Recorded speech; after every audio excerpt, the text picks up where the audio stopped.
रूस के हमले का आज तीसरा दिन है और आज इस बात की आशंका जताई जा रही है कि शायद रूस की सेना यूक्रेन की राजधानी कीव पर कब्जा कर लेगी। रूस यूक्रेन पर फुल ऑन अटैक कर रहा है तो दूसरी तरफ अमेरिका रूसी हमले का जवाब अंतरराष्ट्रीय कूटनीति के जरिए देने की कोशिश कर रहा है।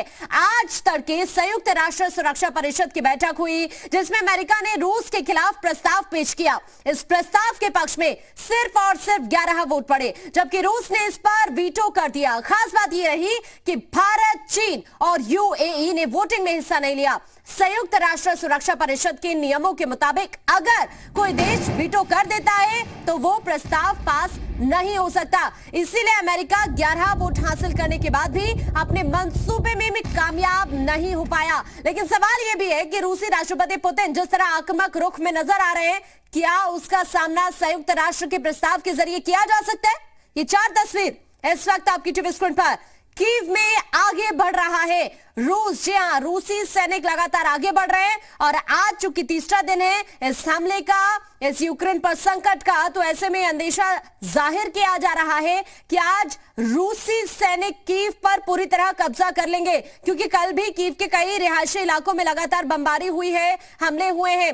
लेकिन एक बड़ा सवाल यहां पर यह भी है कि व्लादिमीर पुतिन किसी की सुनेंगे या नहीं सुनेंगे, चूंकि यूएन के सहारे पुतिन विरोधी है और अब रूस पर पाबंदियां लगातार बढ़ती दिख रही है।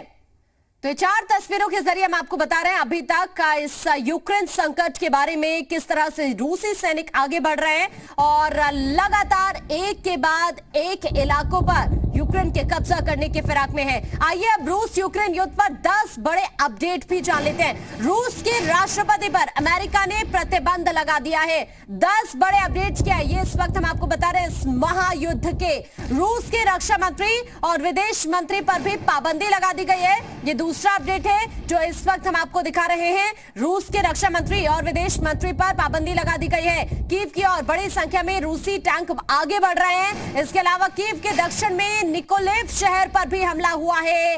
ये रूसी सैनिकों ने हमला किया है। ईंधन डिपो पर रूस ने हवाई हमला किया है। रूस ने दुनिया का अपमान किया। इसी बीच यूएनएससी की तरफ से भी बयान आया और कहा कि रूस ने दुनिया का अपमान किया है। यूएनएससी में रूस ने वीटो किया और सिर्फ समर्थन में यहां पर 1 वोट पड़ा है। इसके अलावा रूस के वीटो इस्तेमाल करने पर अमेरिका की तरफ से विरोध किया गया।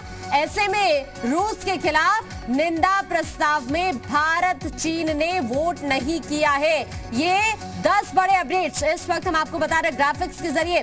हालांकि आज जिस तरह से कुछ भारतीय नागरिक इस वक्त फंसे हुए हैं यूक्रेन में, उसको लेकर प्रधानमंत्री नरेंद्र मोदी की अध्यक्षता में सीसीएस की मीटिंग है। 12 बजे मीटिंग होगी जिसमें भारतीयों के वतन वापसी की पूरी तरह से रणनीति बनाई जाएगी। कोशिश यही हो रही है, लगातार कदम भारत सरकार यही उठा रही है कि किसी भी तरह से यहां पर सुरक्षित वापसी हो सके भारतीयों की। ये देखिए लाइव तस्वीरें इस वक्त हम आपको यूक्रेन से ये दिखा रहे हैं। एट प्रेजेंट क्या सिचुएशन है यूक्रेन में, इन तस्वीरों के जरिए आप अंदाजा लगा सकते हैं। चाहे खार्किव की बात की जाए, कीव की बात की जाए, अलग अलग इलाकों की तस्वीरें लगातार सामने आ रही हैं जो हम आप तक पहुंचा रहे हैं।